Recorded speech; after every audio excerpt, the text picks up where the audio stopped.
Join us for the Iron Man Empowerment Podcast, where we discuss matters close to the heart. This and every Saturday at 8 a.m. until 9:30 a.m. Mountain Standard Time, 10 a.m. to 11:30 a.m. Eastern Standard Time, right here on HGG Radio. I am your host, Dr. Lincoln Bryan, alongside your co-host, Pastor Clive Atkinson, Bishop Hopeton Morris, and Elder Edmund Muir. The Iron Man Empowerment Podcast. We're not just talk, we're informative.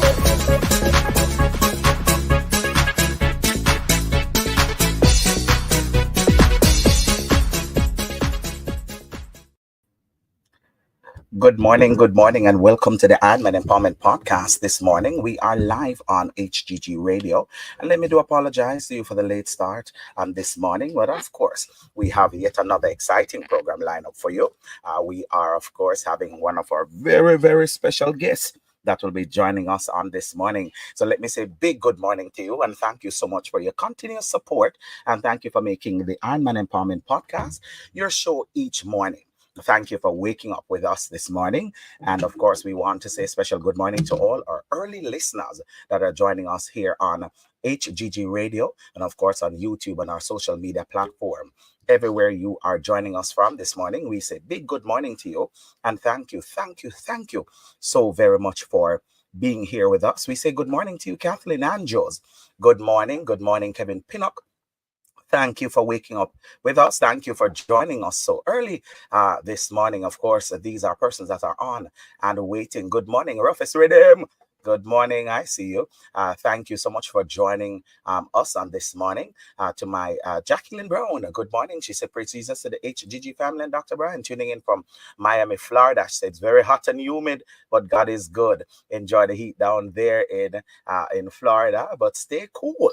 All right. So good morning, and good morning also to my sister down there in Florida, Sonia Bowen. Said, blessing and greetings, everyone. Grateful for another session. God blessing to you all and God children. It's good to see Elder. Amen. Pastor Devon Goldburn. Good to see you online, sir. God bless you. And you know how much I honor and respect you. We say good morning and welcome to the Iron Man Empowerment Podcast, where we discuss matters that are close to the heart. I'm your host, Dr. Lincoln Bryan, and I'm also Pastor Atkinson is here, our co-host, Pastor Clive Atkinson, Bishop Hopeton Morris, and Elder Edmund Muir. Of course, Elder Muir will be joining us a little bit later on in the program. We say good morning to you, and we thank you and welcoming you, of course, our worthy co-host, for being on the program. And this morning, today we're tackling a crucial topic, creating a generation of leaders. Yes, we are dealing with this, creating a generation of leaders. We started out with it on Father's Day, or the Saturday prior to Father's Day, and we really want to circle this topic and bring you, of course, a part two, and bring one of our very good friends of the show to join us on this part two of it. So we are talking about creating a generation of leaders, the impact of fatherhood on shaping a generation of leaders, joined by our esteemed bishop, who will be coming on later on in the show. So we want to, of course, talk about that. So fatherhood is more than just a biological role. It's a calling. It's a responsibility. It's a privilege. And today we want to explore how effective fatherhood can shape leaders, break cycles of dysfunction, and build a brighter future. So we're going to dive into this program just in a little while. But let me say, of course, let me bring my co-hosts in, of course, with their greetings to you. And good morning to you, Bishop Hopeton Morris. Good morning, Pastor Clive Atkinson. How are we doing this morning? Bless you, man. Blessing. Awesome. Greet our listeners. Take a minute. You can go ahead. All right. Greetings to everyone this morning in the mighty name of Jesus. We want to thank you for joining us right here on HGG Radio on the Iron Man Empowerment Podcast. The Lord bless you. It's another Saturday, and we're looking forward for your comment and for your support. Just sending your comments, and if you want, I don't know, Doc, if you want to put the number out there, someone can send in a text message. Oh, absolutely. They want to, let me put this up. We can run it across the screen. And of course, you can send us your WhatsApp at 825-343-7778. That's right. Yes. So you can send us a voice note or WhatsApp. All right. Or you can send your messages right there on YouTube and on Facebook. And again, if you have not already subscribed to our channel, please go and do so. Higher Ground Gospel Radio or Higher Ground Tabernacle Ministry. You'll see it on YouTube. Or of course, I'm also here, Dr. Links. Just want to let you know, you can also listen to us at hggradio.ca. You can download our Higher Ground Gospel Radio app. Download it on your phone and listen to 24/7 gospel radio. All our programs that are on the radio, you can also get it there on the application. So I just want to put that there. Bishop Upton Morris, good morning, Amen. sir. Good morning, good morning, good morning, everyone. Good to be here this morning with you. It's a rainy day in Montreal, but hey, I love the rain. There's a calm and peace that comes with the rain. And let me just greet everyone this morning in the wonderful name of Jesus. Um, Wonderful topic this morning. Looking forward to dive down into this subject. And as I always say, just remember just to like and to share as we get ready to discuss this powerful subject. Call a young man, call a man, call somebody, right? Let them hear what we have to say, and they can also participate in this discussion. God bless you in Jesus' name. Amen. You're right, Bishop. That's what we need. Them to share, of course, with their sons, with their nephew, with their friend, with their family, with their co-worker. Send it to them and said, listen, come on this show where they're talking about men empowerment and empowering men and empowering leaders. So come on in and listen to it. So of course we want to do that, and that's what we're here for.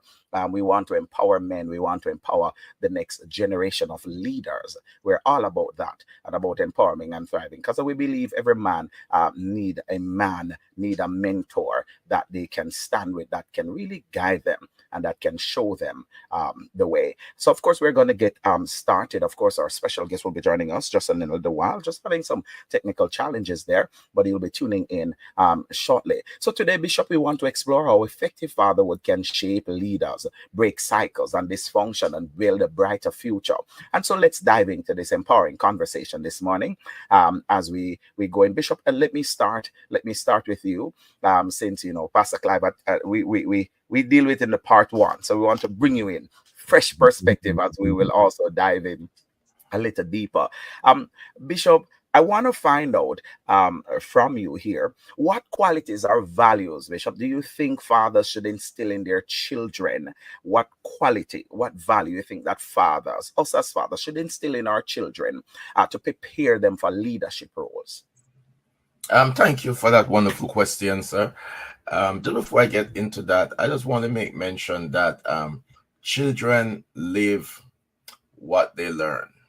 Yes. Right. There was a little kid just learning to walk, just learning to talk, and he lived with his parents. And I think his father was a surgeon, his mother was a lawyer, and he was on the second floor, wanted to come downstairs, and he looked at the stairs, and he said, I think it's going to be extremely difficult to negotiate these stairs this morning, right? And everybody look at him because nobody's expecting a little just before he reached two, those language to come out of his mouth. But it's because of the language that was used around him, right? Right. And so therefore, sometimes we think kids are not listening, they are listening to you, right? So be careful what you say, and more importantly, be careful what you do among your kids, right? Because the kids see their father as a Superman, that it's like he can't do anything wrong, he is strong. Remember, a father, right, or a man figure in the house is the first definition of a man, right, that a child actually see, right? So you defined what manhood is to that child, right? And so it's important then that we make sure that we instill values not in our children necessarily in ourselves, right? And then you portray these values, and then the children will see those values. So values of honesty, values of hard work, values of respect, the way you talk to your kid, the way you talk to his mother, and if there's any other kids around, those are important, right? Do you pray, right? Do you talk about God, right? Right, so all of those values are extremely important, right? For when the child see those, right, then these are what the child will adopt. And it is true, mothers always said, boy, you're just like your father. Right? Mhm. You're just like your Mm. father, right? And so therefore they see some stuff, right, in them, indicates that it's just like their father. And sometimes not necessarily the father actually teach them, right? But it's called they see it. And yes, it's important also that there are some values that you can portray, that you need to sit down and talk to your child about, right?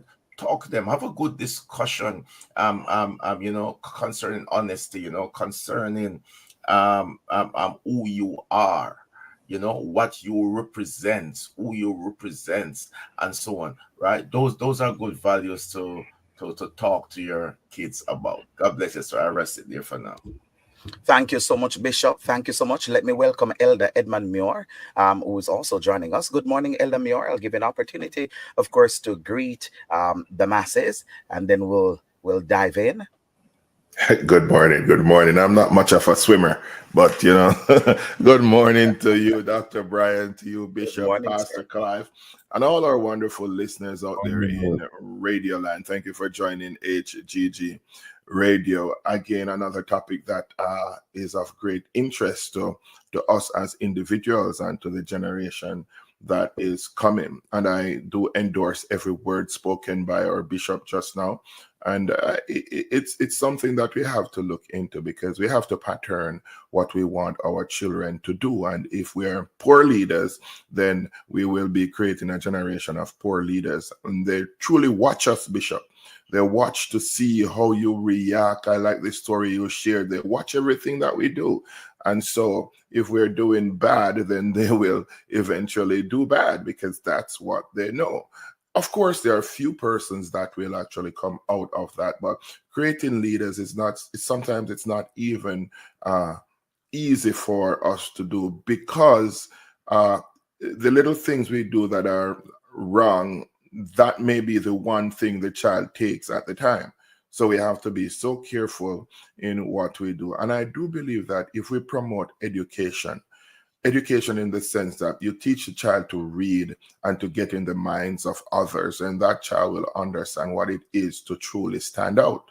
So we have to teach them communication. We have to teach them assimilation of information, allowing them to understand that education is important, self-improvement is important, and of course, model that life that we would want to see them emulating. If we don't, we're going to run in serious problems, especially now with a generation that they ask a lot of questions. I thought my generation asked questions, doctor, but what I realized with these kids, everything, Yes. why? And so many questions pouring out of them. So we have to be very careful in how we approach their development as leaders for the As a next leader. generation. Thank you much. Indeed, stay right there with me. Don't go far. Let me say a special good morning and a happy birthday to presiding Bishop of the Bethel organization in Jamaica, Bishop Devon Charles Brown. We say happy birthday to you, Bishop. We are sending much love from here on the HGG family. Of course, we thank you so much, always tuning in and supporting this podcast. So we say good morning to you, Bishop Brown. Elder Muir, I'm coming back to you because I want to ask you, how can fathers then balance nurturing and discipline and raise confident and capable leaders? So how can they strike a balance between nurturing and discipline? Very, very good question. Very important question as well. Because it's not easy to do at times. But what I realize, when you discipline, there has to be communication within the discipline. You have to get back to the place to say to that child, hey, this is the reason why. If you have done that, we would have had a different result. Allowing the child or the children to see where they went wrong. Sometimes it's asking them questions. And never forget that showing love is extremely important, because many persons, many young people, when they are disciplined, I'm not talking necessarily about that slap that we know about from the Caribbean. But when you take away things from them, whatever form of discipline that you use, you recognize that they go into a mode of feeling that you don't like them and you don't appreciate them for who they are. Now it's up to you now to bring that form of reinforcement, so that child knows that, hey, I have to do this, but never forget that I love you. You show them love in different ways. You embrace them, you hug them, you be there, you play with them, because some parents don't play at all or go anywhere. And these are the little things that if we pin them and pin it right, then our children will definitely understand that, hey, and one thing too, I must encourage parents, leaders, never ever do anything out of anger. When you're upset, it's best to just let it simmer. Some people say, what, we don't eat rice when it's hot. Don't eat the rice when it's hot. Let it cool a little, and then your thoughts will come together, and then you will have the right approach to the things that you do. Thank you much. Thank you so much, Elamior. Bishop, I'm coming back to you with these questions, because these are burning questions that persons want to know. And of course, us who serve in leadership capacities, I believe that we can really, really, help this generation and really help folks in leadership. But Bishop, I have to ask you, as a bishop, that serve, of course, as senior pastor and overseer of other churches. Bishop, what inspired you to focus on creating a generation of leaders, and why is it crucial to our future? As a man in a leadership role currently, and have persons who serve under you in capacities of pastors and elders and other leaders, what inspired you in the first place to focus on creating generation of leader, building up leaders, pulling up persons up? Because of course, we call them up. So what inspired you to focus on creating a generation of leader, and why is it crucial to our future? Okay, thank you for another wonderful question. Um, if you look at, for I answer the question directly, if you look at a sport team, or look at a dynasty team, right? A team that kept on winning and winning, they always have to make sure that they keep on developing young people if they wanted to keep on winning. Mm-hmm. Okay, right? If they keep the same set of players, after a while they will not be able to perform at the same level year after year, right? Age happen, right? Injury happen, things happen, right? And they will lose their edge. And so, therefore, even within the church, with our family, right? If we do not develop young people, right, and develop young people, it means then that we will leave a church with me at 90 years old, still pastoring, right? Can hardly make it up to the podium, holding the mic with my hand shaking, right? And then the vision would die, right? Remember the scripture said in Acts chapter 2, your whole man shall see dreams. The young men are the one who will see visions.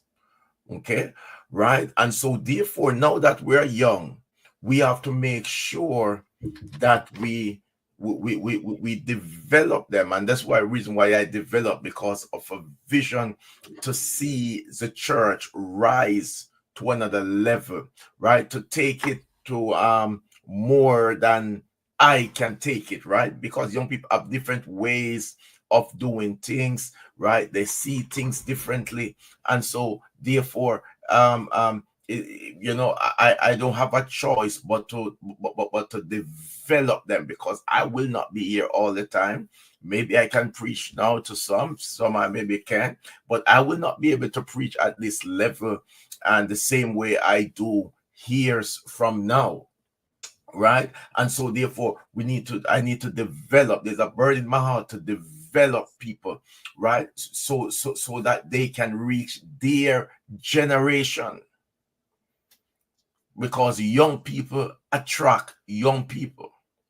Okay, right? And if I fail to develop young people, we're gonna have a church that is stagnant, right? A church that doesn't know where it's going, right? Our leaders who doesn't know where they're going, what the church is all about, and so on. And so it is vital, right, that I develop them. If I wanted the church to continue, if I wanted to see the power of God move, if I wanted to see the church move to another level, right, if I don't develop them, right, then they will not go. They will the church going to be say stagnant. No. I have to do it, and I cannot be like, boy, feeling, I'm insecure in any way, right? That boy, you know what? If I develop them too much, they're gonna be better than me. Great, right? I wanted them to be better than me. I want to develop people where they can teach better than me, they can preach better than me, they can organize better than me, right? Where they become specialists, right? If you notice in a job, right, if you give the managing director or even the founder, right, in a large corporation, if you give him the job of the accountant, the company mash up, right? And so in a large organization, you have people who are specialists in their field, and they all work together to make the organization better. And so I really believe that even within the church, right, that we need to develop people who are specialists in their area, without the leader being jealous. If a young man can teach better than you, let him teach. If he can preach better than you, let him preach, right? If he's good at organizing, let him organize. Give it to him to do. Your job become lighter. Remember, no, one shall chase 1,000 and two shall put 10,000 to fly, right? And I think you years ago when you preached, maybe the first time for us, Dr. Bryan, you mentioned something that was important concerning concerning David and Saul, because you said that, and I never forget it. If Saul can kill is 1,000 and David is 10,000, Saul should not be jealous, but he should have joined together with David, and both of them would have killed 11,000 people, right? Enemy, right? So therefore, so that's where it's come from. A passion to be better, a passion for the church to grow, a passion for it to take it more than where I can take it, right? That's where it's coming from. That's the reason why I have to make sure that I develop leaders in the church. Oh my God, Bishop, this is powerful. I feel like we have to say Sila right here. Right here is where we say Sila, and then we continue. Let me welcome to the conversation. Our very special guest, of course, our esteemed bishop, a spiritual leader, father, and author. And he need to plug those books that he has. The senior pastor of Global Apostolic Church. He's a friend of the show. Y'all love him on here. And of course, I want you to make welcome to Bishop Alan Todd. Welcome, Bishop. Hey, Rev, how are you, man? Hey, gentlemen. Wow, I got a crowd. Welcome to the conversation, good to see you, Bishop. gentlemen. Good to see awesome, you. man. Thanks for having me. Absolutely. Absolutely. We love having you on the show. We absolutely love it. The listeners love it. They're wondering where is Bishop Alan Todd? Bring him back. And so you have Oh asked, man. and he's here, Oh of course. man. So we welcome you to the show, Bishop. And of course, Bishop, I wanted to stay right on the topic where Bishop Hopeton Morris was just. We're going to bring that question back to you. I just want to bring Pastor Clive in to chime in on it, and we're coming right to you on it, Bishop. So stay right there. Pastor Clive, you wanted All to right, add to bless it? you, bless you, bless you. Yeah. I was listening to Bishop South African Bishop Upton Morris and what he was talking about. I think oftentimes persons are afraid of letting go, and because of afraid of letting go, they miss the point, or they miss the what it's all about. We are not here to stay forever. In order for you to receive, you have to give to receive. You have to let go so things can come to you. I was watching a documentary on just wildlife and how some of the behaviors with human, and the monkey. They use a monkey as an example, and the gentleman put some salt in a hole, and the monkey is so curious that he shoved his hand into the hole, grab onto the salt, and he could not. Once he made that fist, he could not get his hand out, but he wouldn't let go of the salt that is in his hand for him to be released. And it taught me something, that there are times we are holding on to things, and really and truly we can't go no further than just right there. And the monkey, Bishop, he got caught because he did not want to let go.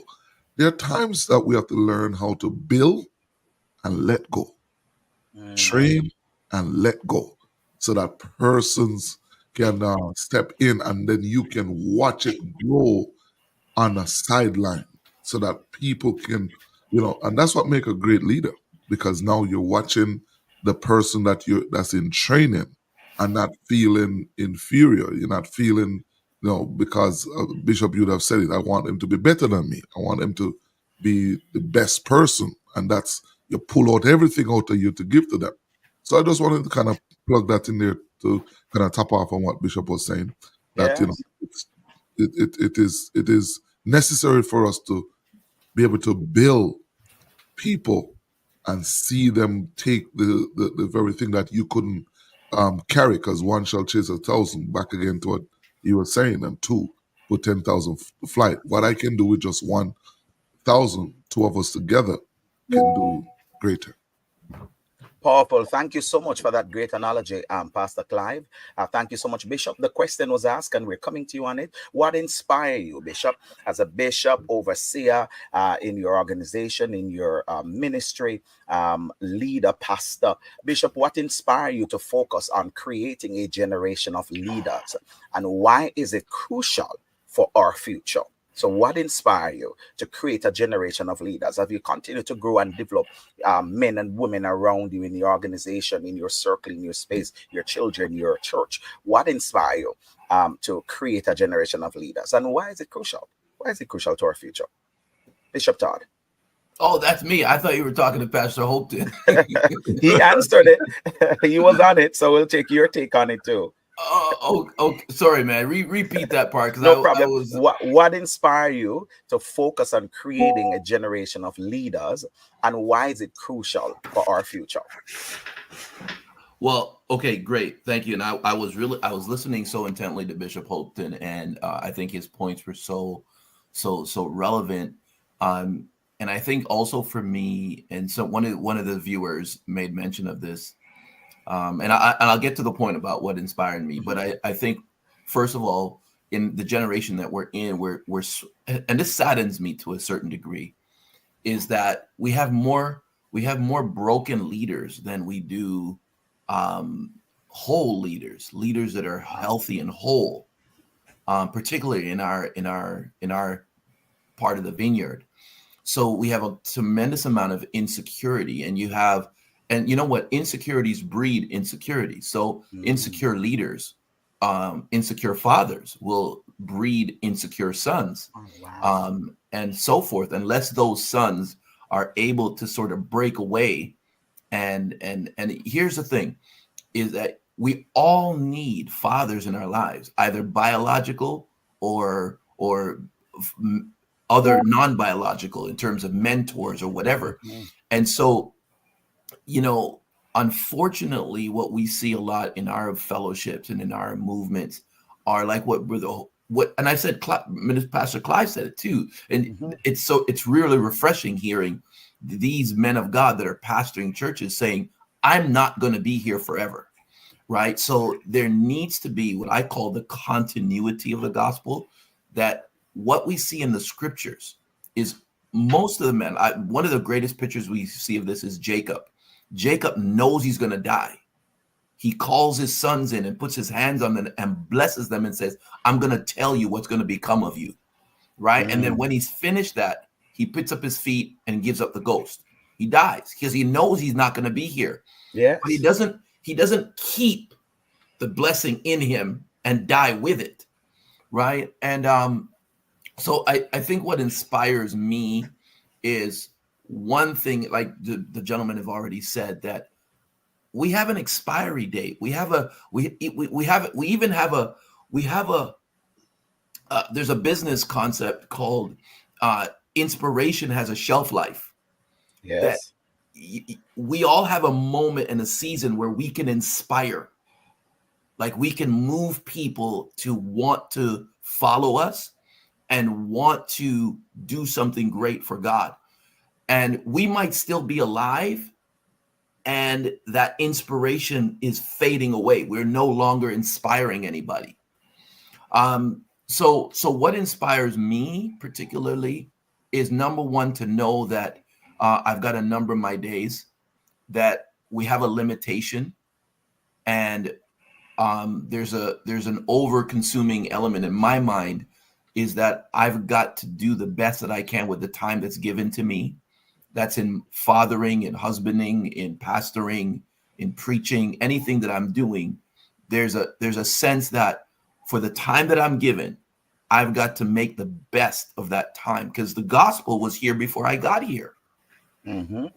and it's going to be here when I'm gone. I just want to do what, Martin Luther King says, I just want to do God's will, right? You want to do what you can do in this season. So for me, the inspiration is knowing that at the end of the day, you want to hear well done. And a part of that, vantage point, my biblical vantage point is, I see all of the fathers. Abraham passes it to Isaac. Isaac lives it and passes it to Jacob. Jacob passes it to his sons. Even Jesus says, listen, greater works than these shall you do. Paul says to Timothy, appoint men who are faithful, who will also appoint other men. Like, our Mm-hmm. biblical track record is filled with men saying, I'm limited. Yes. I'm limited. Somebody's going to come after me. I want my kids, my sons, to understand that they're going to come after me, and everything I've got to do is to build them up so that they can be the best that they can be to run their race. Because the reality is I was saying the other day, I was in Miami, is that our fathers have never had to deal with AI, Mm-hmm. right? They Yes, they've sir. never had to deal with the technological advancements that the world that we're in. And we got some young people that are coming up. They're going to have to figure out the ethics, the technology, the implementation of all of this new technology and the impact it has on the world. So, like Bishop Holton was saying, man, if there's people in our churches, in our families, who can do something better than we are, why in the world well, I know why, and it's just pride and insecurity, Mm-hmm. but why would we use these things to block the purposes of God? So, what inspires me, bro, is to know that time is short. We have a call and a responsibility to make an impact in the world. And like Bishop Holton said, or one of you said it, that, Saul didn't get it. He was Mm-hmm. full with pride, and because they sang a song to David, he was full of pride, and pride His pride was bigger than the overall mission of Israel. Mhm. Yeah, powerful. Bishop, it lends me to, I was wondering, and this is to all those on the panel.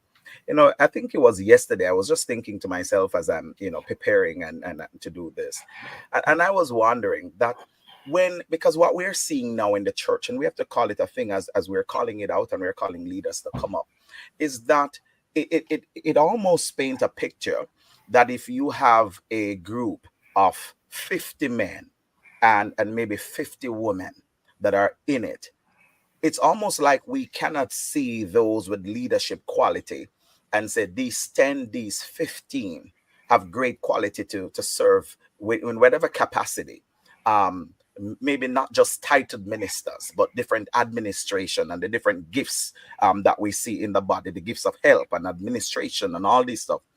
Why is it, to me, I Yeah. think there's a challenge of we growing everybody up together in terms of I am able to tap into what Bishop Todd can do, and I'm able to pour into that gift to enhance it, and at the same time I'm still able to tap into what Bishop Hopton can do and tap into this and grow it. It's seemingly to me that what we're doing, and I'm seeing it a lot in Canada, and I think one of the reasons I get myself in trouble is because I'm too vocal to call a thing, is that instead of we grow everybody up together, we point on one or two and we kill everybody else, because this is the two that I want. This is the one that I want. This is the two that I want. And it's like we kill everybody else. Now, we shut them out. We push them back.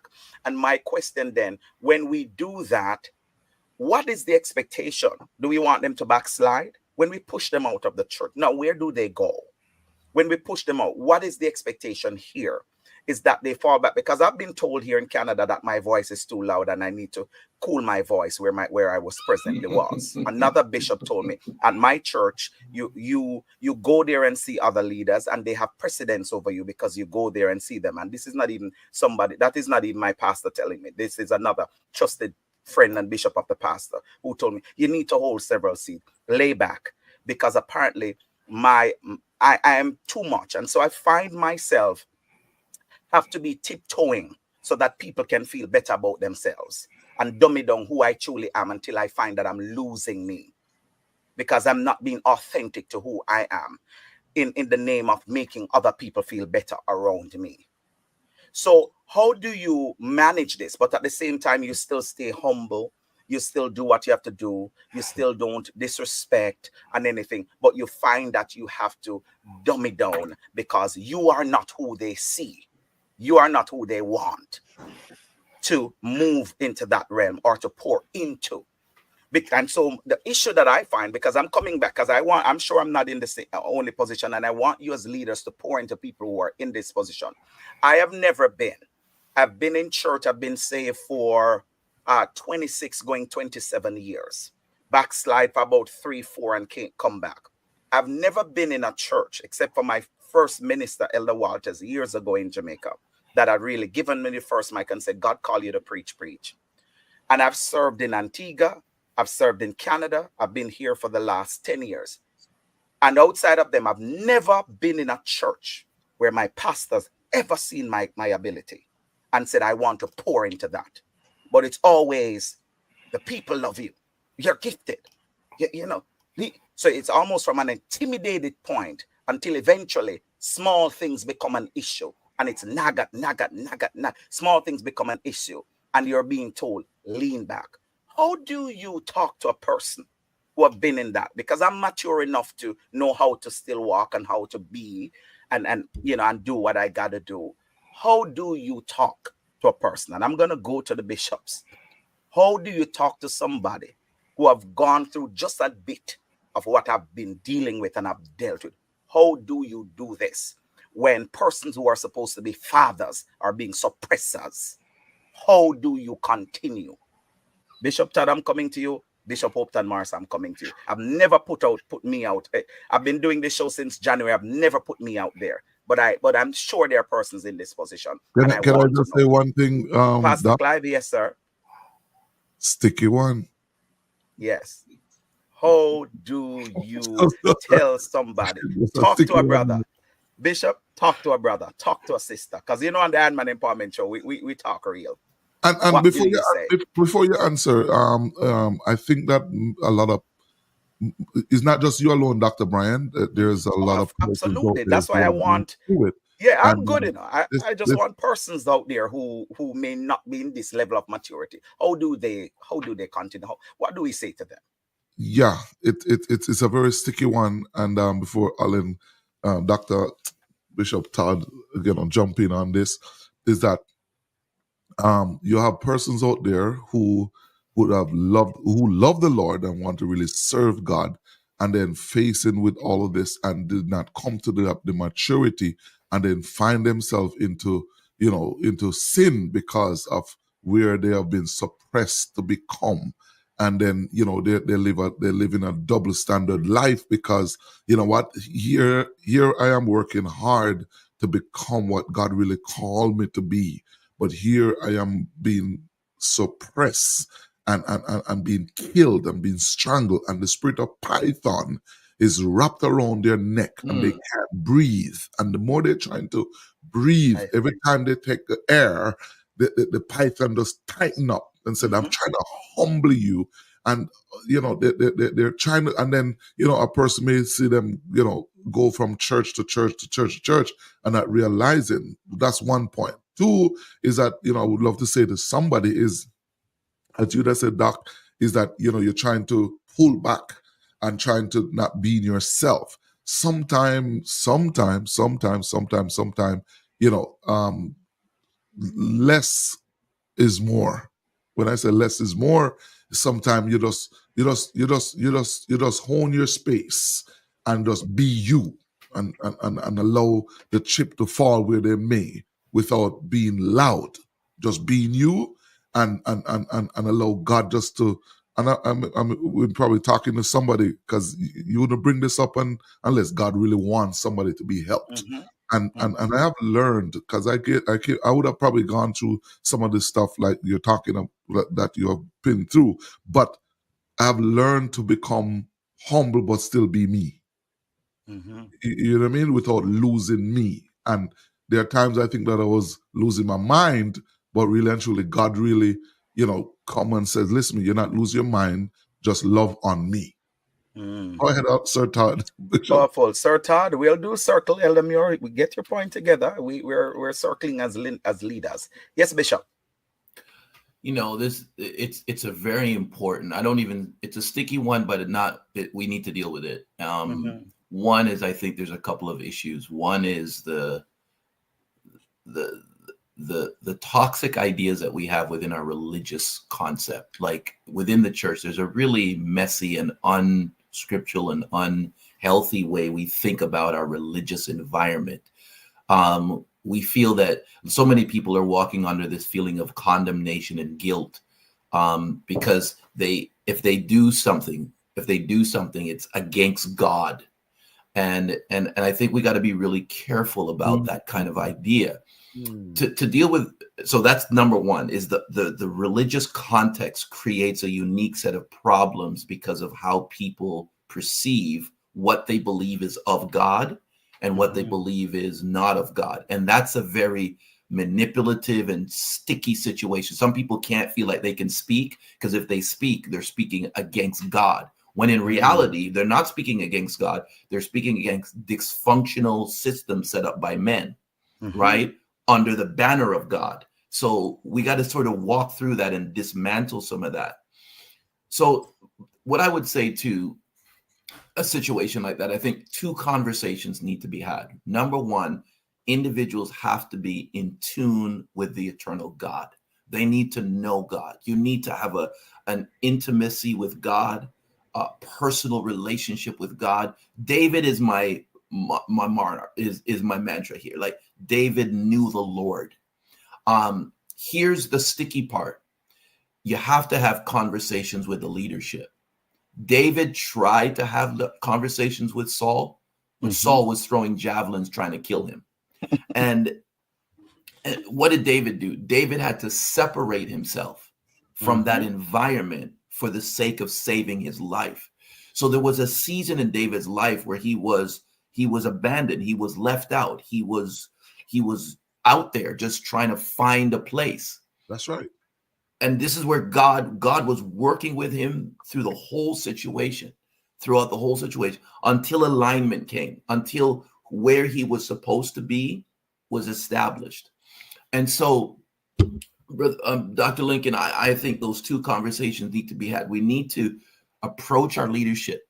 If you're in a situation where a leader is holding you back, people need to have the security, the strength, the confidence to have conversations with their leaders, and be able to communicate their feelings, their thoughts, all those type of things. And if after a persistent amount of time, that leader is not being truthful, open, honest, that person might need to find another place of worship. They need to seek the Lord and say, you know what?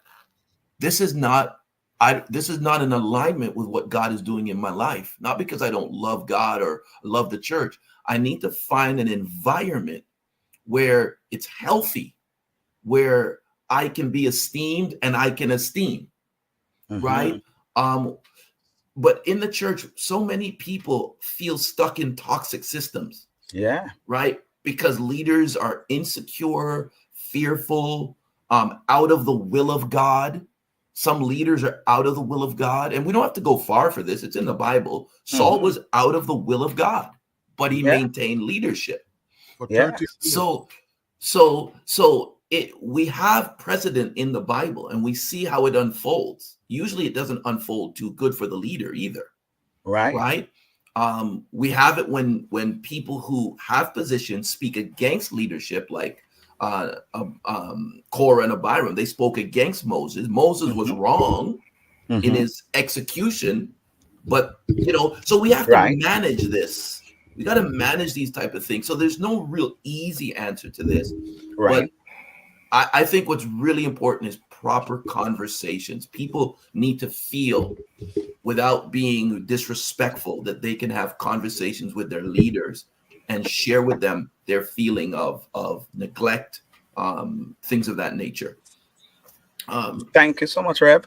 So we take it. Thank you, Bishop. I hope I didn't cut you off. You're good, No. Yeah. So we are seeing then dysfunction that is happening. So it's a lot of dysfunction, we'll say. It can be toxic. We are seeing the toxicity that are taking place. And I think these are some of the things that need to be addressed. And when you address some of these things, you're being labeled. You're being labeled as rude. You're being labeled as difficult.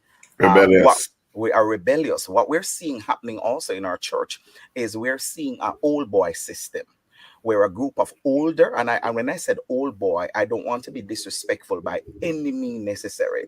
But when we use the term old boy club, it's a clique, it's an entourage, it's an alliance of older leaders, and they come together. And it's a circle that they have. And if you're outside of the circle, then you're outside. You're not joined. And we here within our stuff, we're about us and who we want to bring in and who we want to kill and who we want to tear down. I've been told I'm new to Canada. I'm preaching too much around. I'm preaching in churches I'm not being asked whether or not I should go. I'm not asking about history and who did what prior. So all of these things to maneuver. All of these things, I'm at a point where persons are calling, asking about me, and I'm being bashed. I'm telling leaders are reaching out that I'm calling other leaders for, and these are what I'm being told. So in other words, stop his ministry, block him, because I didn't get the opportunity to release him. I didn't ask permission of leaders in the space to be released. I thought God brought me here. So all of these things happen, and I'm sure it's not just me. And I've been dealing with these for years, and I've never ever, especially in a public space like this, mentioned. But I've smiled, I've picked up myself, I've stayed in consecration and keep moving. No, it's not about me. Bishop Morris, how do we encourage a brother that may not have the faith that I have, the determination, the wit, because I know who called me, and I know whose hands is on me, and I know who's answering my prayers? How do we tell a brother or sister to keep putting one foot before the other and move on? Bishop Morris, How do we? Because we want to talk really now, because we are talking about developing leaders and true champion. How do we tell them to move on? How do we tell them they can keep going? Encourage them, Bishop. All right, thank you, sir. Good question again. Um, I promise I'm going to make it lighter after this. I feel I'm putting too much weight on my panelists. no, no, There's it's good. Yes. There's two sides to this. Um, because sometimes somebody with gifts, with talents, who are very smart, you can see leadership in them, um, does not know how to manage that in a congregation, Mhm. right? Uh, And so if they don't know how to manage it, um, they definitely will have issue sometimes with the leadership um, of that particular group. The Bible said that you are to know them which labor among you, right? And so, therefore, you one can be smart. If I give you an example, I talk about know them. I grew up in a church back home when I got saved for years. I did not see the bishop appoint anybody. He have men who have been to Bible college. He have men who know the scripture. People come just to Sunday school just to hear them because how deep they were. They were much deeper than him, right?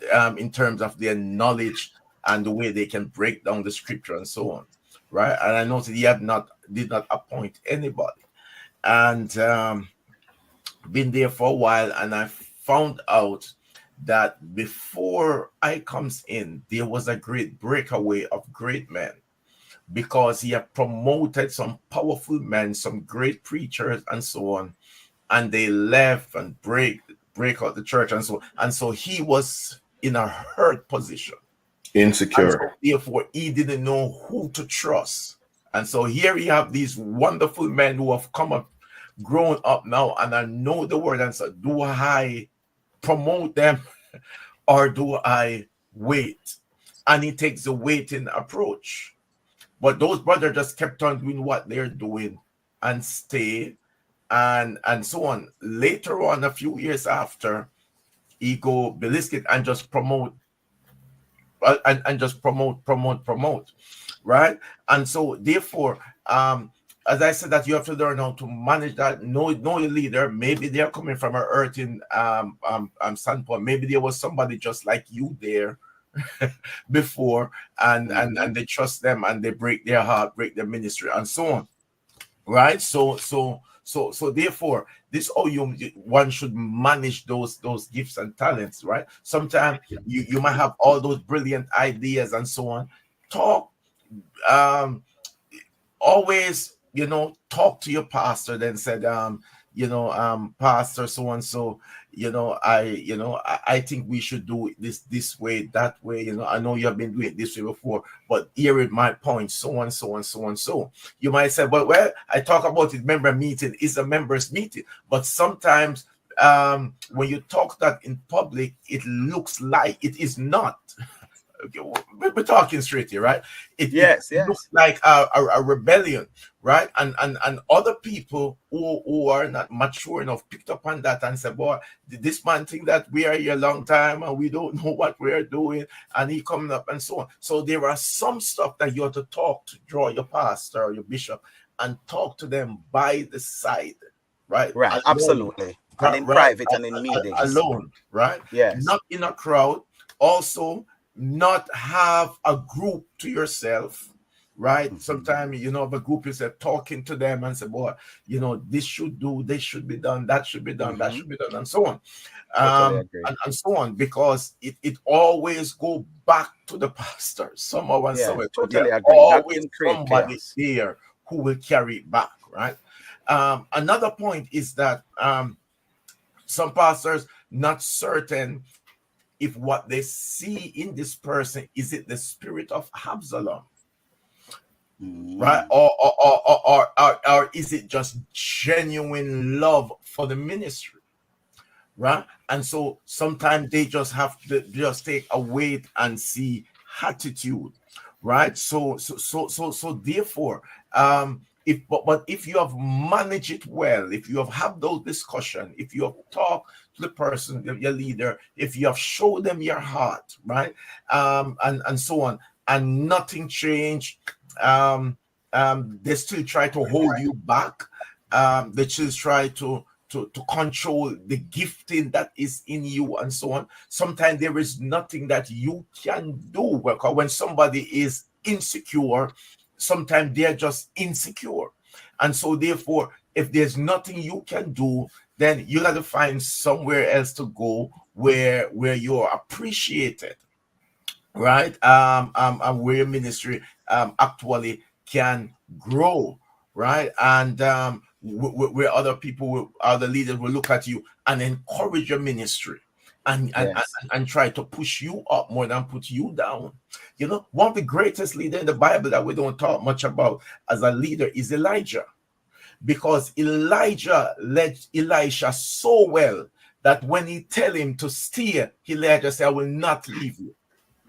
Mm-hmm. Right. I think that was the best. I know we always said Moses, but I think Elijah was so successful in leadership, and so he was only able to lead one man, because all the other sons of prophets stay where they are, right? But one of them said, "No, I'm leaving you. I am not leaving." Yes. And he Yes. finally asked him, "What you want?" And he basically said, "You lead so good, so powerful, man. I want a double portion of what you have." Mm-hmm. Mm-hmm. Mm-hmm. Right? I want what Powerful. you have. He led so powerfully, right? And so therefore, if there's leaders listening, you are successful in ministry, in leading men, if you can lead them to a point where they said, "I will never leave you." Naomi was so powerful that when that Ruth said, "Man, I will not leave you." She said, "I don't have no more baby in my stomach." She said, "No, I will not leave you." Powerful Hey, boss. um, leadership there, right? But Yes. Saul failed. Not that he failed, he recognized the leading that was in the leadership that was in David, right? And as a result of that, he did what he did to David. And finally, sometimes God have you where you are as a teaching experience, as a Yes, sir. teaching Learning experience, experience. Yes, sir. right? Because you got to learn how to minister to people who's throwing javelin at you, Mm-hmm. right? And later on, after all of that experience, God testified of David, said there's never a king like David, and there was only one king. But he also said that there shall never ever be one like him. But there's no other king that have been through what he have But been through. So sometimes when God is getting ready to use you, God will put you among people and leaders who are insecure, right? Who are jealous and so on, right? Not for you to adapt their way, but for you to learn from them and learn how to minister to those type of people. Because when you go out there, you are going to have people like those in your ministry, and you need to learn how to minister to them. And so later on, when David take the kingdom and they said, "Let's kill," David said, "No, no man gonna die today," Mm-hmm. because of what he Thank have. you so much. God bless Thank you. you so much. Thank you so much, Bishop. We have a question in the chat that we're going to come back to it, and I'll give it to Elamure. And after which we're going to change gear and we're going to dive in some other leadership question. So we're going to take a quick break. We ask that you stay right here with us on HGG Radio's Iron Man Empowerment Podcast. Keep it locked and loaded. We'll be right back.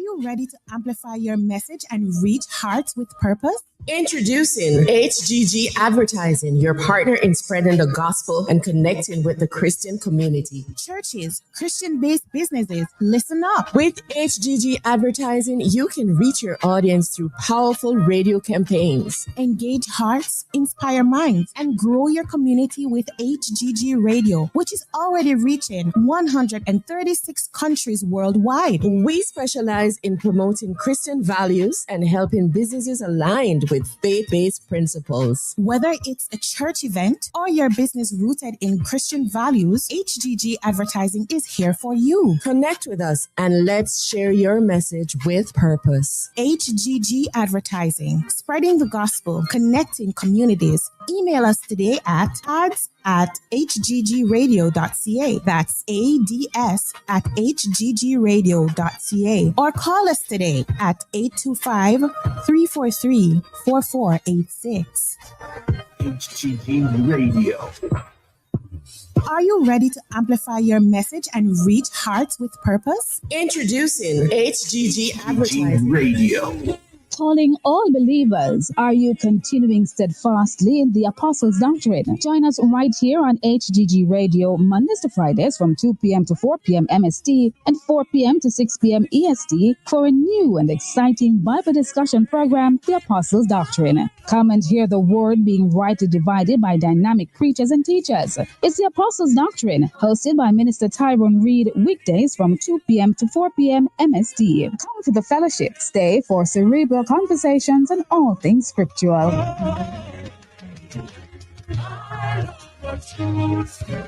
Saffron Caribbean Delight, your one-stop Caribbean cuisine restaurant with their tasty oxtail, curry chicken, jerk chicken, and stew beef. Not to mention their weekend specials, fried fish and soup. Come out and get a taste of the Caribbean. Located at 8155 112 Avenue or call to order at 780-474-9005. Opening hours from Tuesdays to Thursday from 1 to 7 p.m. and Friday and Saturday 1 to 8 p.m. Saffron Caribbean Delight. It's not about the quantity, but the quality. HGG Radio. Radio.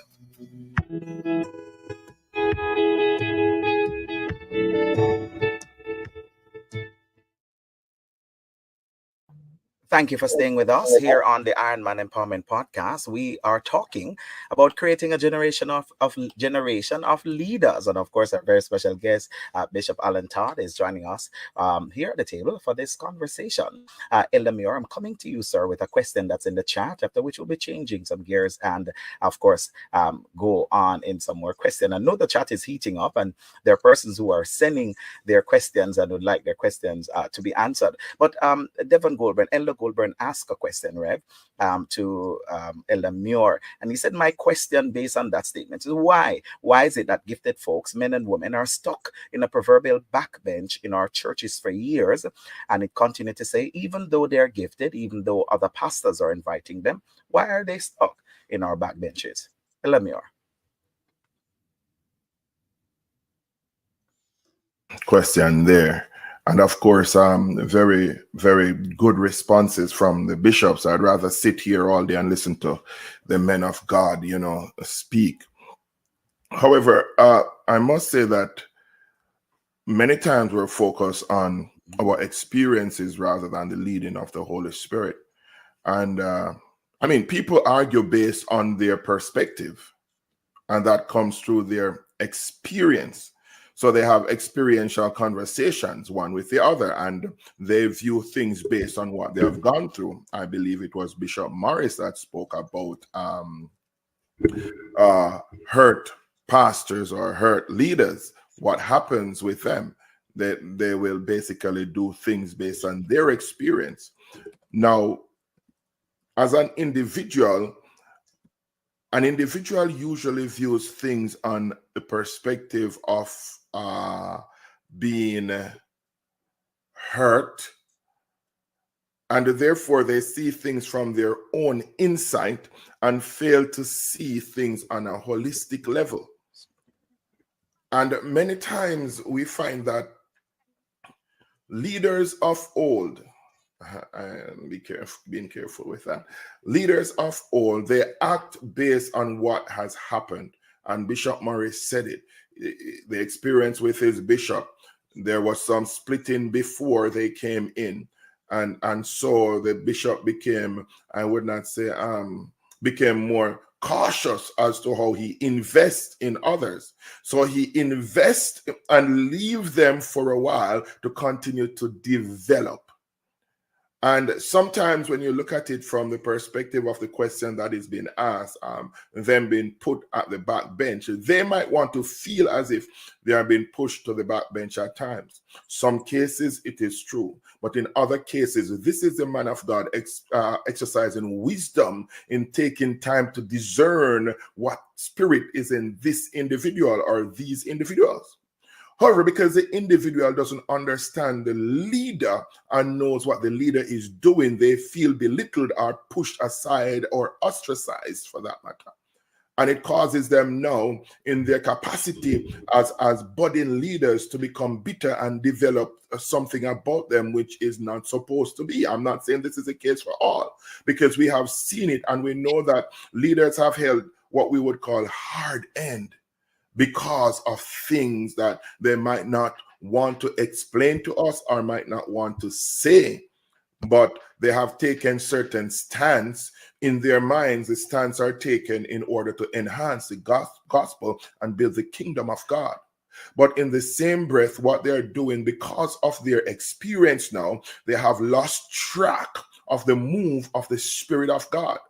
So when we have individuals coming up who are gifted, anointed, and they see these persons coming up, sometimes they push them aside to say, wait on your turn. Push them aside at times, not because they don't see that gift. It's because they feel sometimes that they're coming to take over and they don't want to listen. They don't want to be humble and be led. Can I say something, Elder? Yes, sir. Go ahead. You have to look at the two sides of the coin, because sometimes you'll have person, not everybody, that you come with a strong zeal. You have a good intention, your zeal, and as a pastor, being in the position where I'm in, you have to look at zeal without knowledge and try to build. But you want to do it, but sometimes you're not doing it where you say, hey, this is what is happening. You're really kind of doing it without talking to the individual. I believe in talking to an individual and says, listen, me, I love your zeal, but you got to taper down some things. And if you don't have those conversations, if the person is not open for these conversations, then as a pastor, it's hard for you to even have the conversation. So you have to be able to look at it from two sides of the coin, because here comes, I have a young man that comes, but he has a lot of zeal, but then he will come and kill the new convert, or he'll come and say things that because of zeal. We have to look at things on the two sides of the coin. I'm not talking about now a person who come with zeal and knowledge and know how to be able to take the ministry now further. I'm not talking about those individuals. So you may have a lot of zeal, but you have to learn also the character of your pastor, learn the character of the people that you're leading, and allow yourself to be what God intended for you to be in the ministry and to be able to build the ministry. A pastor, most pastor, if not all, what they don't want is for them to have to be patching up or fixing up after you damage everything. Mm-hmm. So we have to be so careful of just say, hey, you come with all this knowledge, and a lot of people come with a lot of knowledge, but knowledge and without the Spirit of God that leading you and say, hey, turn left, turn right. The pastor is the navigator. And oftentimes you'd have gone down a road where he had gotten hurt because he had allowed person with knowledge. But not only about knowledge here. It's more than knowledge. And Elder Todd, Bishop Todd, you Yes. can speak on Yes. that. It's not Bishop. about it's about just what you know up here. It's a lot of time is that you have to follow the leading, because you can know the Bible from Genesis to Revelation. That Yes. doesn't mean that you're going to come and change everything in the church. Right. This is what's going on. And then your pastor now is afraid at times to say, hey, you know what, I see where I've been down this road already, and let me just watch some more. And then now you feel as if he's trying to backbench you. But we have to be careful of how the two sides of the coin is. Yes. Personality also play a big role, because your personality may come off too strong, and then people start to talk, and your pastor's like, you know what? Let's just watch it. Let's just watch her. Yeah, but then what about addressing it, Reverend? Rather than let it fester, why not put right? Because I think sometimes leaders dumb it down on addressing things, and when we make it fester, that bruise turn into a sore, and now it becomes hard, and the way how we address it can cause more wound. So if we find that, we have the conversation early, and I think that's what we fail to do as leaders. We don't like to address conversation. We talk about somebody. We talk about somebody to somebody without them being present, and of course that don't help me. If you talk to me, talk to Elder Todd about me without me, how does that help me? At some point, somebody must say something to me, because the issue is with me, and so that's what I'm saying. We have the conversation. And you're correct. Can I just say one thing? Yes, and I want to bring Bishop Todd in. Yes, you're so correct, Dr. Bryan, because we have to recognize this. If a water stays in a pool or a puddle in a hole for a while, it becomes stagnated. Yeah. And so if the conversation is not had, if it's not addressed, things are gonna get really bad. It's gonna smell bad. Even so, if you're in church for a while and things are the same, time for some decision making there. I'll go ahead. Yes, Bishop. I'm going to say something that's not very popular in our circles, but I feel confident that I'm going to be biblical. And there's Elder Muir said something that's really powerful, and I think all of us need to understand this: that we all of us, including myself, we all lead out of our experiences, and we all have a measure of hurt and dysfunction and insecurity to some level. Some are less insecure than others, right? But the way the New Testament buffers that, it buffers this, is through collegial leadership. It's through not any one person being the end of all things in a leadership structure. So for example, take Acts chapter 13. The Bible clearly states that there are 5 prophets and teachers in this church. And the Bible says that together they fasted, they prayed, they sought the Lord, and they taught the brethren. And in teaching the people, the Spirit came and said, separate Paul and Barnabas for the work that I've committed them to. So it wasn't left on any one person to determine the destiny of another person. It was collegial. It was men that esteemed, because Paul had issues. Paul had issues. At one point, he didn't want Mark with him. Barnabas had a different level of leadership capacity to say, come with me. I'm going to develop this young man. And he works with him. And then later on, Paul says, send Mark. He's profitable. Yeah. So if it was just up to Paul, he would have ruined a young man who had a pretty good future. But thank God that there was a collegial group of men that said, hey, all right, maybe where you're at in your ministry right now, you can't handle this young man. I'll take him. Yes. I'll develop him, and we'll move it, because this is the church. It's not your church. It's the church. Yes. So I think what's happened in many of our systems is that we have left the destiny of many people on one person, and that's the pastor. And the pastor has his issues. And if he doesn't like you, or he wants to give it to his son or his daughter or somebody in his family, dog nyam your supper, sorry, right? Like you're not going anywhere, right? That's just the truth. You're not going anywhere.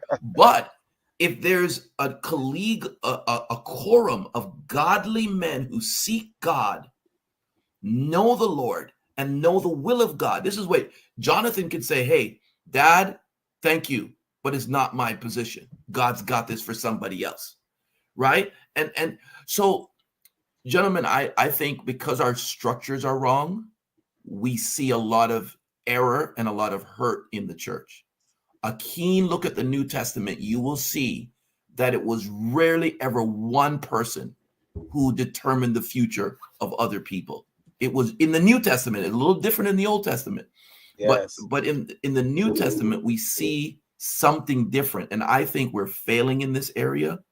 And we need more unified men of God.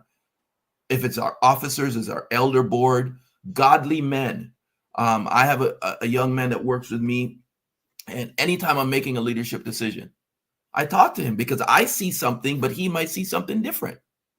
Mhm.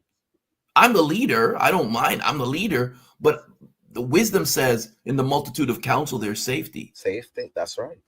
Right. My wife has as a church leader has a perspective on character and people. And she might say, it's okay, but let's be mindful. Let's be prayerful. So sometimes leaders just do their own thing and they're destroying and ruining the church because there's no counsel. Mhm. There's no check and balance to their own insecurity. I may have I have insecurities. There are things that I'm afraid of. There are things that I may not want to see. And that might block somebody. But if I have somebody beside me saying, yeah, okay, let me walk with them, or we could do this, that might give an opportunity to somebody to have space. And unfortunately, I don't think we do that well in the church. And if we do it well, we'll see greater results, and we'll see people that are low in character, high in gift. We can bring those people up. Level Because it. sometimes pastors are just shutting them down because they see low character. Right. But those characters need to be developed. And they may not be at the place to develop them, but somebody else in the leadership might be able to bring them up. So if we work together, we can see a lot of benefit. So I just wanted to add that to what Elder Muir Yes. was saying, because That's it. it's a really important point. Powerful, sir. Thank you so much. All right. So for the next few minutes, we're going to do some fireside answers, if we'll say that, which means quick answers. We'll do some fireside chat. All right. And I'll just call on different folks, some fireside chats, some fireside questions to get it. Because I'm telling you, Elder Todd, listen, Bishop Todd is so busy, and I'd love to have him back, but I know his schedule. So when I get him, I am grateful and I try to work him a little bit. So we'll spin it around. Next week is the first Saturday of the month, so we know Bishop was gonna be here with us, so we'll also feed him. Bishop, quickly, and I'll come to Bishop Todd, and then I'll go to Bishop. We're gonna do a roundtable. How do you define, and this is for Bishop Morris, how do you define leadership, and what qualities do you believe are essential for effective leadership? So we talk about leaders, and we talk about, sometimes we're being insecure, and we talk about all of that. But point out to me some qualities that we should be looking for in a leader. Bishop Morris. Leadership for me is defined as a person who can take somebody from one level to the next level in order for them to manifest or to reach their full potential, or their full potential, right? Something that you should look for in a leader is definitely honesty. One who is one with themselves, one who knows their limitations, right? And maybe I will just stop there so the others can just go ahead and thank you so much, and go ahead, for we don't have too many time left. Yes, and I'll say confidentiality. Do not repeat what somebody say to you in confidence. Confidentiality is key, especially when somebody is looking out for the ministry. Point something out to you, because I've been in that position where I'm looking out for the ministry, tap my pastor on the shoulder and said, Rep, this is happening, this come to me, to my knowledge, check it out. And before you know it, the person called me back to say, hey, the pastor told me that you brought this to his attention. So listen, we must be confident in leadership, especially if somebody is not looking to kill the saint, but looking that it don't break. You know what I mean, Bishop? If something is happening in the ministry that we know it can be detrimental to our church or congregation, and I tap you and said, Bishop, you address it. You don't have to, know that I see it. And address this. Don't go back and say, I told you. It festers issues. Yes. So we'll say confidentiality is key there. Bishop Todd, what role does mentorship play in developing leaders, and how can we provide adequate support?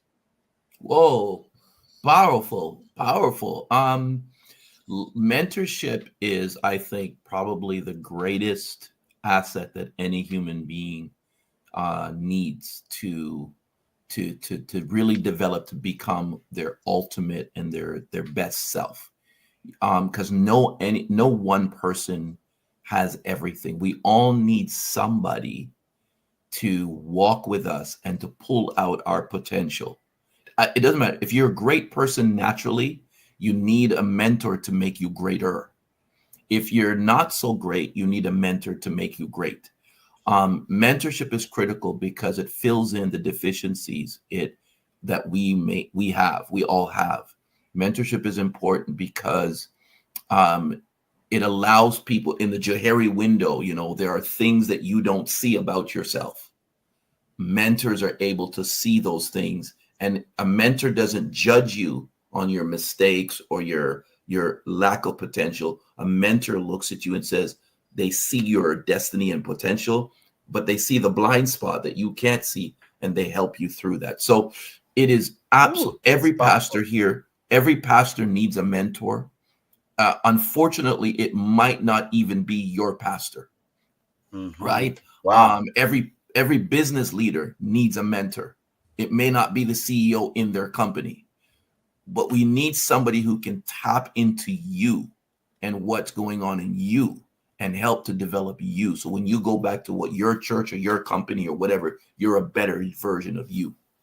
Powerful, Bishop. Thank you so much. Elder Pastor Clive, I'm coming to you. How can we encourage young people to embrace leadership roles and develop a growth mindset? So how do we encourage young people to embrace leadership role and develop a growth mindset? First and foremost, I don't know why I'm not. Can you hear me? Yes, we're hearing you. Clearly. Yes. First thing and foremost is that study your leadership. Get to know your leader. Know the things that he likes from what he doesn't like. Because if you're doing things that he doesn't like, trust me, you're not going to get anywhere. You're going to be on the wrong side of them. And then now, you develop. When I came to Canada, I came out from a different organization, as in Pentecostal, but come from out of a UPC. So I come into apostolic. So how I do things are, how we were taught and the things that we believe and so forth and so on. I was on a different spectrum, completely.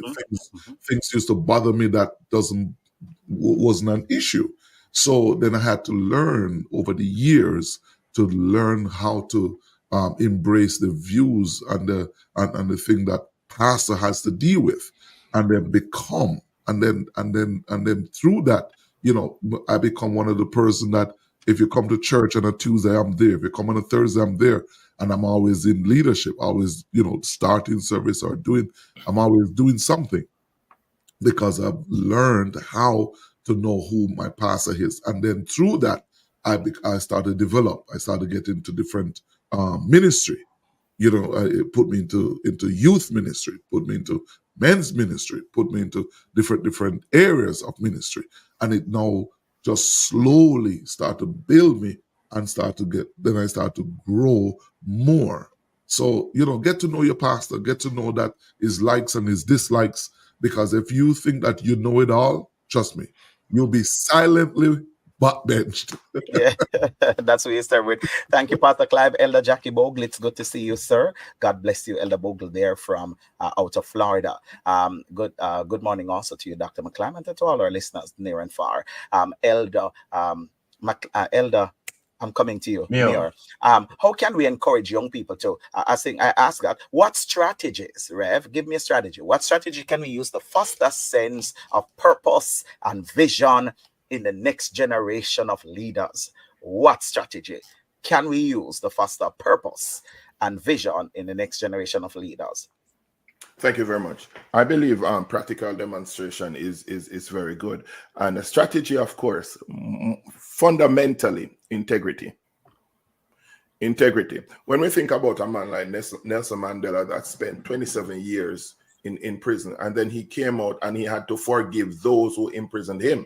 He worked with them. It is something that we want to teach our children, the power of forgiveness. And when you have that, trust me, if you're able to forgive, everything else will come. The vision will come, because you have to have that vision in order to forgive.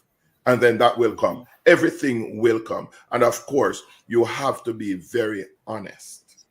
Honesty is extremely important and integral. And whomever you're leading must see the strength in you. When things get hard, when it gets rough, your integrity must come to the forefront of every decision making. Thank you much. Oh, powerful, powerful. I'm coming back to you, Bishop Hopton Morris. I have another one for you.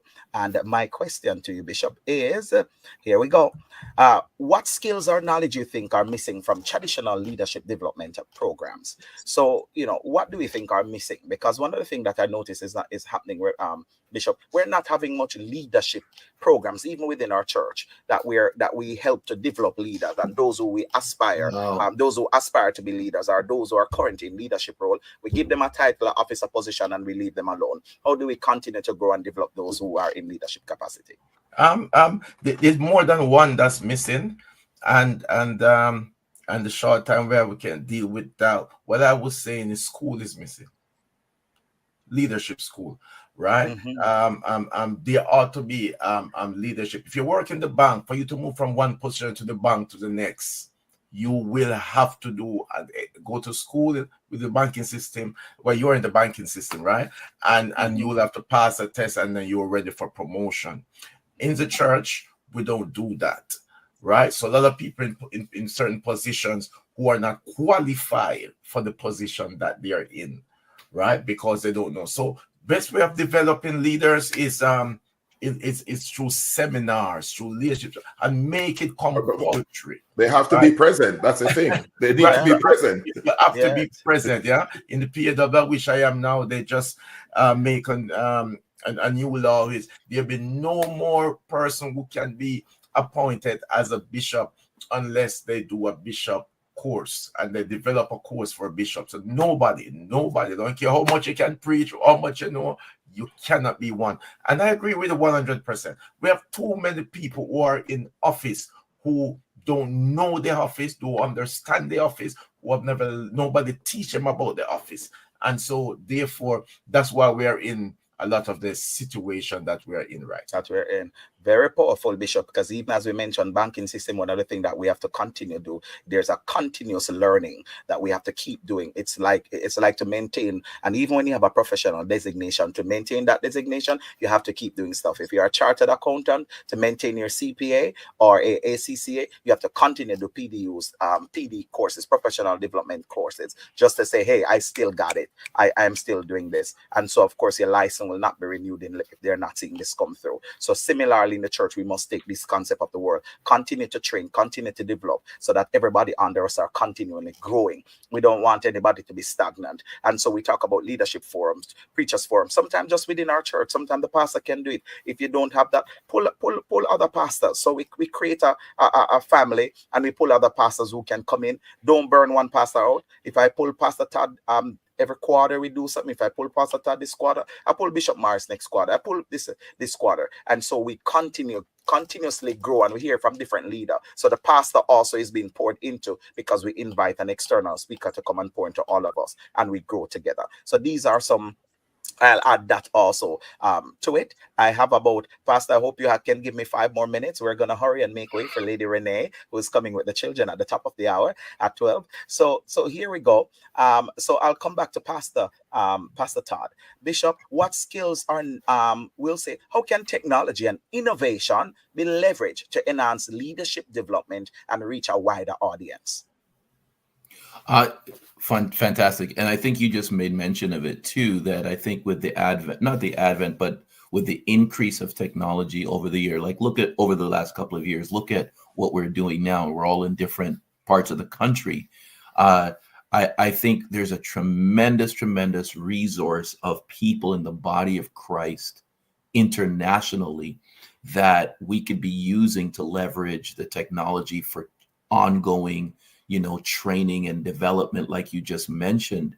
But I think it, like Bishop Holton said, there needs to be a priority. I like the move that the PAW has made in that respect. I think it needs to be cascaded to all levels of leadership. That's right. That, I'm thinking that we're ordaining far too many people who don't have, like, you wouldn't even go to a doctor that didn't go to school.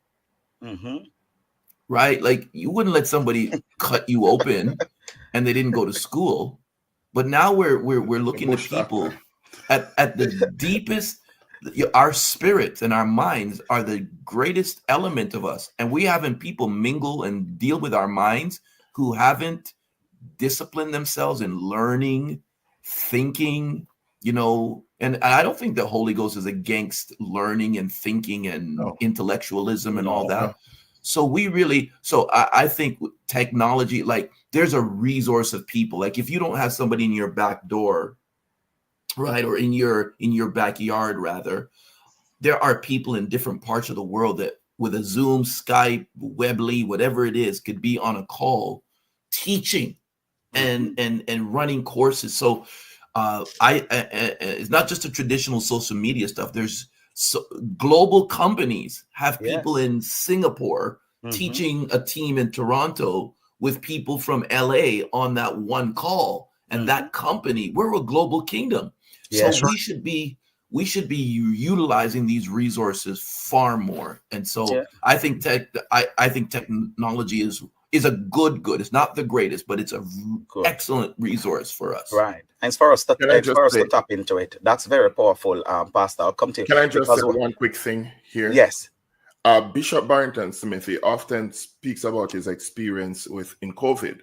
When COVID came, they were ready because he had persons around him who were technologically savvy. And so they put things in place, and they reached so many persons when everyone else was locked down. So we have to embrace technology as well. No, absolutely. Absolutely. And as Pastor Todd said, that we can be training and developing people from all over the place. I manage a large team. I have guys in Singapore, India, and Canada. I've never been to Singapore. I've never been to India, but I have team members that reports to me, and I'm in constant communication with them. We're always talking. We know exactly what's happening, and we're of course winning all the time in terms of we're doing what we are mandated to do within our scope of work. I've never been there.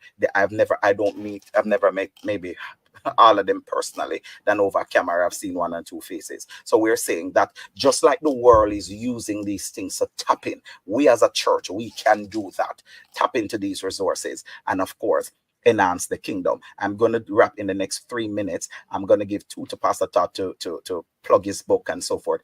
Coming to you, Pastor Clive, last one. What call of action would you like to leave our listeners with to inspire them to become leaders or support leadership development?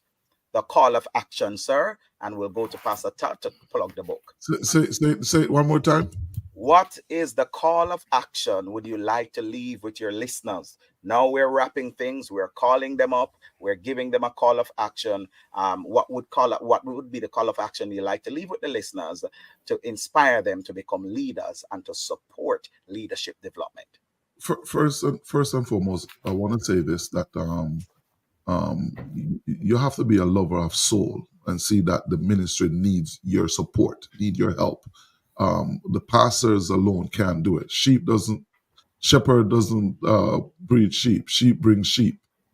There are so many souls are out there that needs your help, and a lot of times, person may have gotten hurt in the past. I said, "Oh, I'm not going back into leadership. I'm just on the side burner. I just go to church and I'm just happy clapping and singing." But God have a greater calling on your life, and everything that you've been through is a learning experience. And don't allow that learning experience to cripple what God really intended for you to be and to become. And with that said, God is not done with you.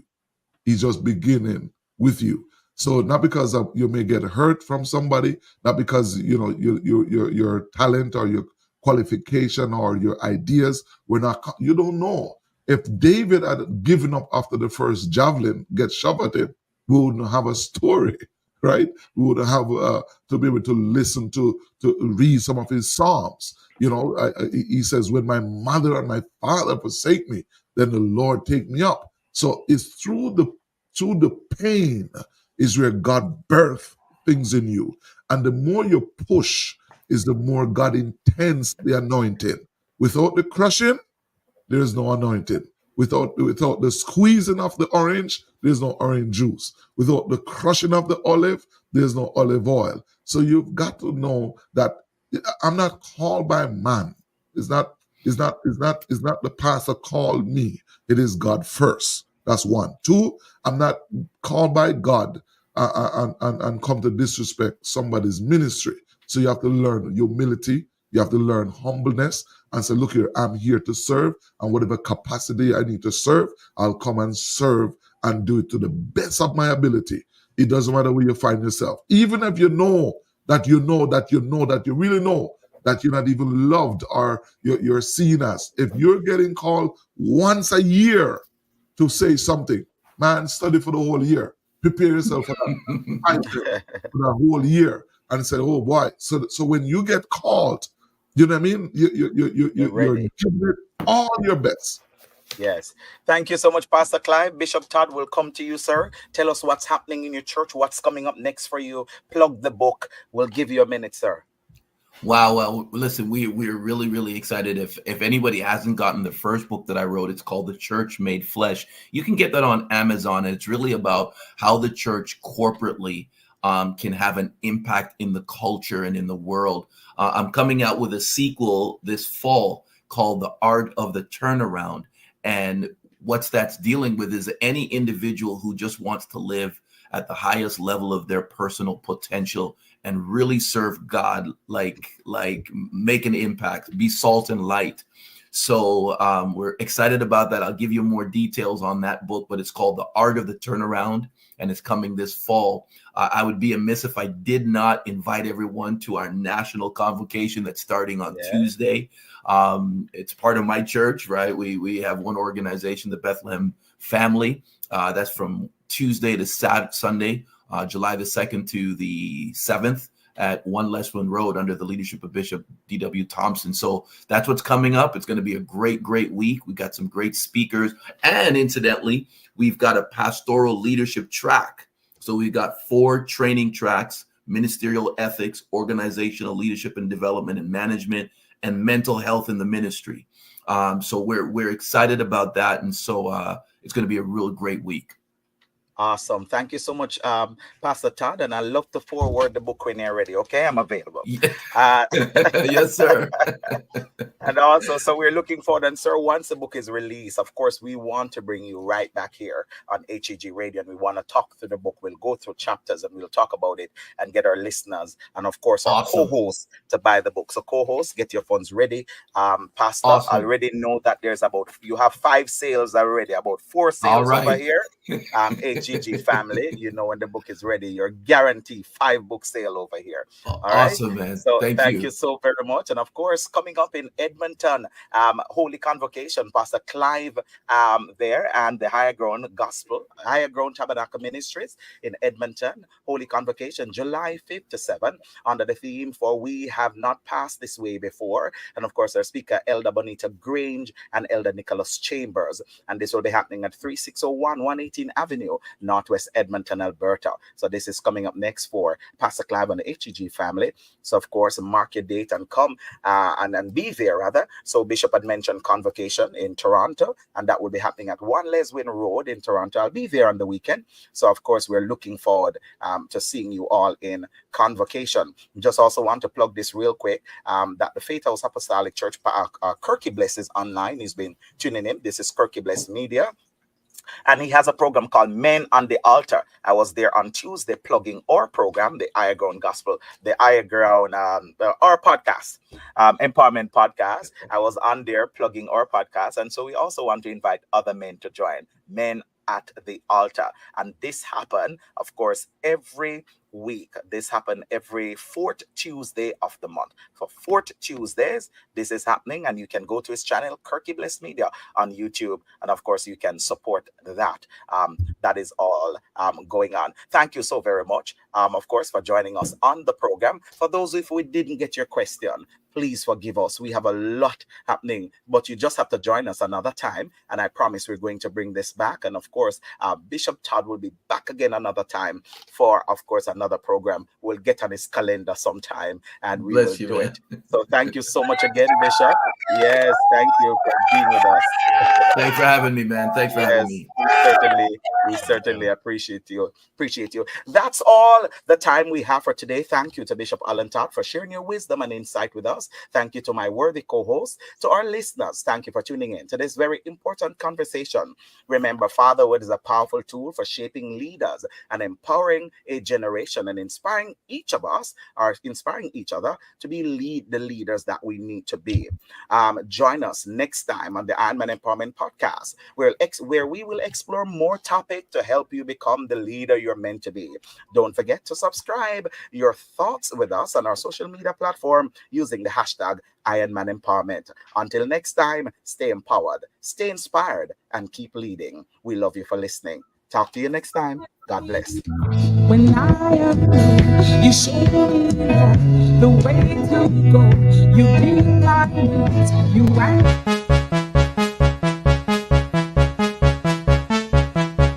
Join us for the Iron Man Empowerment Podcast, where we discuss matters close to the heart. This and every Saturday at 8 a.m. until 9:30 a.m. Mountain Standard Time, 10 a.m. to 11:30 a.m. Eastern Standard Time, right here on HGG Radio. I am your host, Dr. Lincoln Bryan, alongside your co-host, Pastor Clive Atkinson, Bishop Hopeton Morris, and Elder Edmund Muir. The Iron Man Empowerment Podcast. We're not just talk, we're informative. Get ready for the revolution. A revolution is coming to the Hope of Glory Morning Show. Get ready for the pulsating, electrifying, inspiring, and motivating 2 hours of music, word, health, and wealth. Mondays to Fridays from 6 to 8 a.m. Mountain Standard Time. Right here on HGG Radio. Join me, your host, Rashane Douglas, the Christ in me, the Hope of Glory. That's the new time for the Hope of Glory Morning Show. Mondays to Fridays from 6 to 8 a.m. right here on HGG Radio. Visit our website, hggradio.ca, or download the HGG Radio mobile app. See you soon. Do you want a revolution? I say, do you want a revolution? Everywhere he went. Calling all believers, are you continuing steadfastly in the Apostles' Doctrine? Join us right here on HGG Radio, Mondays to Fridays from 2 p.m. to 4 p.m. MST and 4 p.m. to 6 p.m. EST for a new and exciting Bible discussion program, The Apostles' Doctrine. Come and hear the word being rightly divided by dynamic preachers and teachers. It's The Apostles' Doctrine, hosted by Minister Tyrone Reed, weekdays from 2 p.m. to 4 p.m. MST. Come for the fellowship, stay for cerebral conversations on all things scriptural.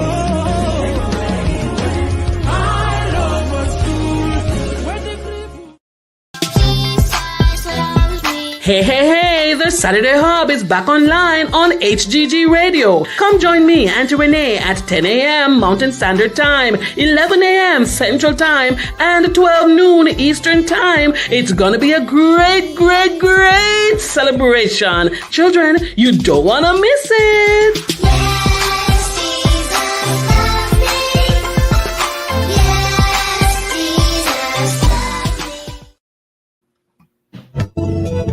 All right, that is it for this morning. I want to thank you for joining us right here on HGG Radio for our Iron Man Empowerment Podcast this morning. I want to tell you, my goodness, what a time we had. We are so grateful to have with us Pastor Alan Todd, and of course our host, Dr. Lincoln Bryan, as usual. Stick and stay with us. Coming up at 10 o'clock local time right here in Edmonton. Please join the children they will be on for the rest of the afternoon. Stick and stay with us right here on HGG Radio. If you have not yet downloaded the mobile app, please go ahead and do so. We'll be pulling things down on the YouTube channel. And of course, you can still listen to us right on your app. All right?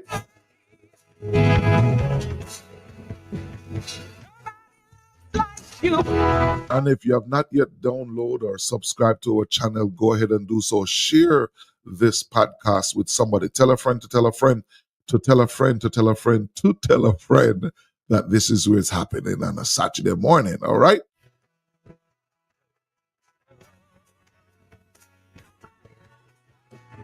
Remember now, have a wonderful weekend on this weekend. And if we haven't hear from you for the rest of the day or the rest of the weekend, have yourself a blessed one. Have a good and godly day.